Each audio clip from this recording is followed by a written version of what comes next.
বদরের ময়দানে এই পাশে কোরাইশ, এই পাশে মুসলমানেরা। বিশ্বনবী জালাময়ী ভাষণ দিলেন, তোমরা দেখতে পাচ্ছ এটা বদরের ময়দান না, এটা আল্লাহর জান্নাত, ওই জান্নাতের দিকে ছোট।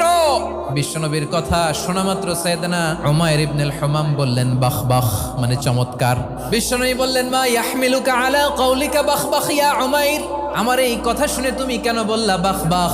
ইয়া রাসূলুল্লাহ, আপনার এই কথা শুনে আমি বড্ড খুশি হয়েছি, আর আমি প্রত্যাশা করছি আমি যদি ওই জান্নাতের মালিক হতে পারি তাহলে কতই না ভালো হতো। সুবহানাল্লাহ বলেন। বিশ্বনবী বললেন উমাইর আনতা মিন আহলিহা, তুমি ওই জান্নাতের অধিবাসী, তুমি জান্নাতি। উমাইর চিন্তা করলেন আমি জান্নাতি, নবীর মুখ দিয়ে যখন বেরোইছে ওই জান্নাতে তো আমার ঢুকতেই হবে, কিন্তু হাতে 3টা খেজুর খেয়ে যদি জেহাদের ময়দানে যাই তাহলে